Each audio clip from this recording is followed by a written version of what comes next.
Bush, and also around this.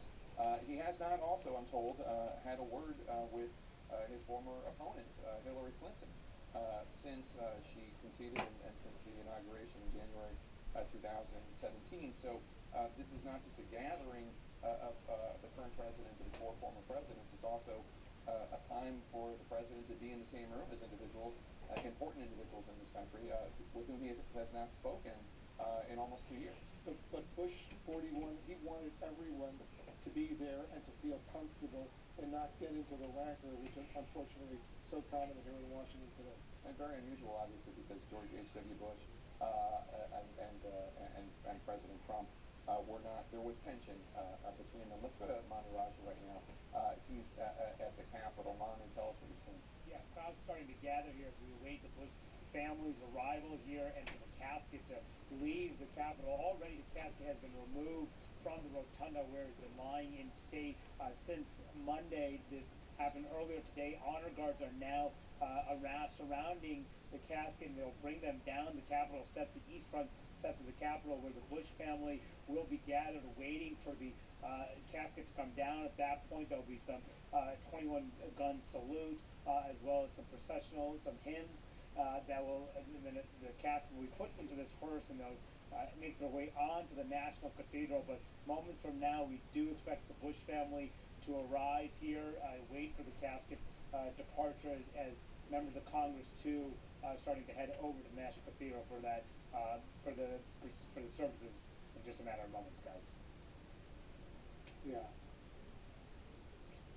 All right, you know, these are the live pictures, Jake, and remember the casket will be carried down those stairs very carefully into the hearse, and then the motorcade will continue up to the Washington National Cathedral. They've blocked off all the streets around the areas, the respective areas here in Washington. Security clearly very intense with all of these former presidents and world leaders who have gathered. Moments from now, we'll begin to see that motorcade move from Capitol Hill. We'll watch the brief ceremony that will take place first on the Capitol steps.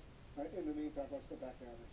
It was so moving to see, David, just the thousands of people waiting in line to pay their respects to George H.W. Bush. I mean, people of all ages. You saw a Boy Scout at one point, or a Eagle Scout, I'm not sure which, the little boy saluting the casket as well. It looked like he was there with his little sister. It's not something you see every day, obviously, in this country, but there is a desire on the part of so many people to thank the former president, to kind of bear witness to his passing and to be part of history. Yeah, and this is the pageantry, today the sad pageantry of our national life, and we're sitting here watching this, and people who live around Washington can go and see it in person, and there's so many representatives of the whole country who are working and living in Washington, people who work for the federal government, who have been lining up to see the casket of the former president. They may have memory of him, you know, when he was in government and they were in government as well. And then I think about, you know, at airports around the country and TVs and at schools and whatnot, that this is being broadcast. And, you know, I think about the history of these moments, whether it's inaugurations or other state funerals, state events, that we appreciate this public nature of our life, of our institutions, and of our leaders, and of an office that is that's really bigger than any individual. And I think that's really what we're celebrating. Yeah. David Brinkley, the traditions of how we mourn the passing of a president, has it evolved a lot? Well, you know, you go back to 1994, and we had when Nixon died, you had 5 presidents there, and none of them dared say the word Watergate. And you make sure that you, even Spiro Agnew even came, and he had been estranged with Nixon. It's really used as a moment to heal the country. And right now, the word is civility. The nation is hungering for civility, and we are telling all these stories, incredible stories of a man that epitomizes that. And I think also we've been talking about the President's Club. There also is the CIA Club and the Intelligence Club and the Washington Insiders Club, bureaucrats that work for generations that really look up to Bush. You see members of the Trump White House, you see the Energy Secretary, there's Jared Kushner, Ivanka Trump, we saw Sarah Sanders just a moment ago. Also, just a shot before, saw Vice President Pence speaking with former Vice President Gore. as well as former Vice President Biden. So it's always interesting in a situation like this to see in a town where there's not a lot of communication between Democrats and Republicans at times, to see something like this bringing people together. Well, just the fact that we can see it actually is quite important, because it brings us back to an important evolution that happened during Bush's presidency, which is that that was the CNN moment when really international news became globalized and simultaneous and contemporary. And so there's a real sense of this, the fact that people, as you said, Gregory, people that are in airports, people that are in schools, all across the country are seeing the same thing, is actually a new evolution for the country. You know, in 1950, this would not have been the case. In 1960, it would not have been the case. But right now, we can really all come together as a nation in a new way. But you know, what we're really watching here, and again, for a younger generation, they're watching history as they have never seen it, if you're really young. And, you know, what they are watching is the two Republican parties that now exist meeting together in the cathedral, paying their respect to a man that the new president, for example, NAFTA called it the worst deal in history. This NAFTA deal was Bush 41's NAFTA deal, but thanks to the graciousness of Bush 41, this was orchestrated in a brilliant way with outreach to Donald Trump, and who now leads the Republican Party, saying, you are welcome here. And the respect that they gave to Donald Trump by inviting him, by treating Melania so well at Barbara Bush's funeral. She went home, we're told, and told her husband how well she had been treated, even though he was not there. We're sort of looking at the Bush family in action, saying, even though this is no longer our party, you are our president, and we respect the office of the presidency, and we want you there. And Anderson, I think as we watch this, Yeah, good. well, just that as severe as our politics can be, people in all the hyperbole around sort of the death of the republic, this is a reminder of the strength of our institutions, a gathering of people who may disagree, but who are all faithful to the idea that the government runs properly, with continuity, with grace, and with respect for those who came before and made great contributions in public service. The Bush family, this is the Bush family arriving in order to arrive in the Capitol. They're going to be receiving the body as the body comes out of the rotunda. Let's just listen in to some of the sounds and the sights of what is happening right now.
Gun salute.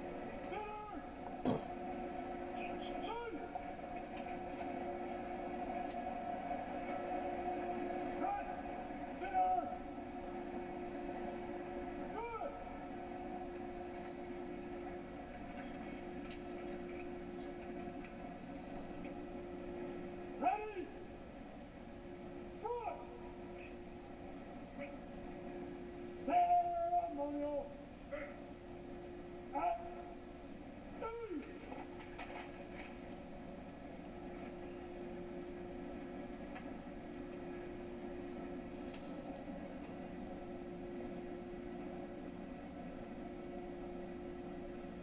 processional has begun. The National Color Guard clergy will be there. The casket eventually will be carried down those steps, and there will be presidential color and a presentation of arms. There will be 4 ruffles and flourishes played. Hail to the Chief will be played. There will be a 21-gun salute with cannons. The casket will be placed in the hearse as we hear the hymns, "My faith looks up to thee," and "Nearer, my God, to thee," performed by the U.S. Navy Band. Manu Raju's there right on the east front of the U.S. Capitol. Tell us what you're seeing now, what else we can expect, Manu. Yeah, we expect the Bush family to be arriving here momentarily. They're going to be positioned outside of the vehicles to observe the casket being carried down the east front steps of the Capitol. You do see here the military band waiting out on the steps of the Capitol. Soon we'll hear when the Bush family arrives, a 21-gun salute as the casket is carried down and placed into the hearse. That whole process, Wolf, could take about 15 minutes as they make their way slowly down the steps of the Capitol. But they've been preparing for this all morning, having the casket waiting outside the east front steps of the Capitol. Just for moments from now, we do expect the arrival of the family and the casket to eventually make its way to the steps, which we should see just here in a matter of moments, Wolf. And there's that we just briefly saw, Manu, the motorcade leaving. That was the motorcade that had left Blair House on the way to the Capitol to receive the casket as it's carried down those steps. Yeah, no, that's right. And just in a few minutes, we should be able to see, we'll be able to see them waiting outside the steps here, and the casket is just outside of the steps of the Capitol, and just... You know, Jake, it's almost a brief ceremony that we'll see on Capitol Hill right now in reverse of what we saw the other day when the casket was brought from Joint Base Andrews to the U.S. Capitol to Lions State at the Rotunda. Yeah, and let's take a moment to think about what many of the people watching are thinking about, not just George H.W. Bush, who served his country as the nation's 41st president, but he will be the last U.S. president to have fought in World War II. We'll be saying goodbye to that. He was a hero in World War II. He's an individual who served his country at the United Nations, as a diplomat in China, as a CIA director, obviously as vice president. And he represents a kind of republicanism that is really, frankly, I wouldn't say extinct, but he was a moderate when he ran for president in 1980. And his son is very different. His son was a much more conservative Republican than he was when he ran in 1980. It's a different kind of, he represents a different era of the United States. So it's not just the man and his successes and his failures that we're thinking about today. It's also what he represents. Jimmy Carter was in the Navy Academy during World War II, but he didn't fight in World War II. This is the last individual, the last U.S. president we will ever have to have been in combat in World War II. What we call the greatest generation. And you can see the crowds. The folks have gathered along the streets here in Washington. They want to see this motorcade as it continues. There you see Nancy Pelosi, the Democratic leader in the House of Representatives, Paul Ryan, the outgoing speaker. There's Mitch McConnell, the Senate Majority Leader, Elaine Chao, his wife. And there's Chuck Schumer, the Democratic leader in the Senate, standing right next to Nancy Pelosi. You know what's so nice, Jake, is that George H.W. Bush has brought all these folks together, and they will be all, together with some 3,000 other guests, in the National Cathedral celebrating this late president, and the current president will be there as well. Yeah, and one of the things about the George H.W. Bush presidency that I think a lot of his former aides and advisors have talked about is that he worked across the aisle. He had to do it by necessity. There was a Democratic House and a Democratic Senate when he was president, and he signed some major pieces of legislation, the Americans with Disabilities Act, the reason why there are ramps all over the country so that individuals who are in wheelchairs, such as the former president, until his passing, had access to the same world that the rest of us do. He signed the Clean Air Act. He helped get rid of the toxic phenomena of acid rain. So you hear a lot of people on Capitol Hill talking about how George H.W. Bush as president, even though he waged some pretty tough campaigns, especially in 1988 against Mike Dukakis, there's former President Jimmy Carter and Rosalind, his wife, sitting there. That's one of the four former living presidents. You see Secretary of State Mike Pompeo. There's Colin Powell, who was chairman of the Joint Chiefs of Staff when George H.W. Bush was president. And he has really, if you've listened to the past few days, what General Powell has said, he has really been so powerful in his reminiscences. And the notion of what a great man President George H.W. Bush was, not only as president, but also as a human being. Everyone has said, Jake, almost the same thing about him. He was kind, he was generous. He never really wanted to speak so much about himself. He wanted to praise others. That's right. What George H.W. Bush's mother cautioned against the big I am, and for that reason, it might be one of the reasons why he was not reelected. Here are some of the dignitaries. We see Elaine Chao, who's in the Trump cabinet with her husband, Senate Majority Leader Mitch McConnell. There's Senate Democratic Leader Chuck Schumer on the right, possibly the incoming House Speaker Nancy Pelosi on the right with her husband.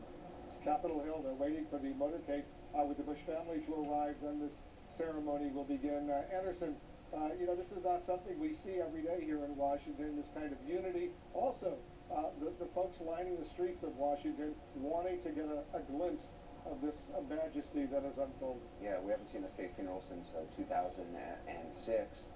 Obviously, this is an event that really captures not only the attention of the nation, but certainly Washington, D.C. itself. Some people coming out early to try to capture a glimpse. They were to see the Bush family heading toward the Capitol. Just to give you a little bit of a sense, they're actually running a little bit behind schedule, but the family vehicles in the hearse, they're going to pull into the East Plaza via the South Barricade, and the family will actually position themselves outside the vehicles to observe the casket being carried down the East Center stairs, which are led by the Sergeant of Arms. There'll be a recessional national color, clergy casket, presidential color as well. Presentation of arms, full ruffles and flourishes played. Hail to the Chief played as well. A 21-gun salute with cannons. We'll obviously bring all of this to you live. We won't be talking over this. But the casket will be placed in the hearse as hymns play. The one hymn will be "My Faith Looks Up to Thee" and "Nearer My God to Thee" by the U.S. Navy Band. And then the motorcade will depart the Capitol toward the National Cathedral. It is so rare, I think, Doug, to see this kind of, you see this sort of pomp and ceremony in other places in England, but not in the United States. Yeah, it tends to pull our country together, at least for a few short days. Come Friday, it's probably going to be about Manafort and Cohen, but today it's about 41 incivility. Funerals often of presidents are the dramatic moments in American history. When Abraham Lincoln was shot at Ford's Theater, his casket went to Springfield, Illinois at the exact time the Confederate and Union soldiers were laying down their guns, ending the Civil War. It was like a healing, the funeral train that went to Springfield. So many times these deaths of presidents give us a time to reflect. I will say there are a few people that aren't invited that were part of Bush's life, people like Ross Perot and Pat Buchanan, because they were somebody that Bush never dealt with. There was a limit to this generosity of spirit of political foes that he had, but Donald Trump being president, it's the right thing to have him there. And President Bush 41 had a say in the order of events today. Very much had an order of the say, and again, there's great dysfunction. We don't need to dwell on it today, but we're going to see it. Great dysfunction between the Bush family from top to bottom and the Trump White House and President Trump. However, 41 believes in the institution of the presidency, the institution of the former president's club, and just the idea of healing and civility, that this is a moment for the country to come together, not for the country to talk about its differences. And it's remarkable watching this play out as you watch the congressional leadership there with the Bush family to await. We often talk of, it was a different era. It's a very different Republican Party. Let's just be honest. Bush is a dirty word in today's Republican Party to a large degree. And you can almost see Leader McConnell and Speaker Ryan wrestling with that, because Mitch McConnell and Nancy Pelosi, if the congressional leaders were watching, are the only two who were in the Congress when George H.W. Bush was president, and they were both junior members back in the day. McConnell was just recently elected to the Senate, Pelosi, the junior member of the House. But Paul Ryan came out of the Jack Kemp, which was a very Bush-like movement. Let's have more civility in the party. Let's have more inclusiveness in the party. Let's reach out to immigrants. Let's reach out to African Americans. They live in a very different Republican Party today, and you could watch them wrestle with that over the last few days. It's also been very interesting as they try to remember where they came from, and what they do today is very different as you reflect on the history and the roots, if you will, of George H.W. Bush, which people say it's a forgotten age. He's very different. If you look at what's going on in the country today, the roots of George H.W. Bush are everywhere. The China Challenge, Gloria mentioned NAFTA. Robert Mueller happened to be an assistant attorney general and the head of the criminal division at the Justice Department during the Bush presidency, and it was George H.W. Bush, as RNC chairman, who wrote a letter to a president saying, "Sir, I think you should resign." President under investigation. So George H.W. Bush's roots, if you will, of his career on the issues and on some of the things front and center right now, it's not just a bygone age. Many of them are still with us. Well, and I think one of the most important things that we're still dealing with was actually the central part of the 1992 election, which time and again was a discussion of how we're going to handle the deindustrialization of the Midwest. You see Governor Jeb Bush, Dora Bush Cook in front of him. These are members of the Bush family who will be lining up in order to receive and witness Marvin Bush as well, to receive the casket as it is carried out of the rotunda. Anderson, in planning all of this, we're told that Bush 41, who did plan all of this, first he didn't want to, then he did, said to a top aide, "Well, what if nobody comes? What if nobody lines up?" Because I think he understood the politics of today, and that he is not a member of this Republican Party, but also, with his own humility, he was sort of saying, well, why would anyone want to come to this? That was James Baker, by the way, that we saw in red. Obviously, there's President Bush 43. And I think one of the most poignant moments we saw was somebody he did beat in a very contested primary, and that was Bob Dole yesterday, struggling to get out of his wheelchair at the age of 95 to pay his respects.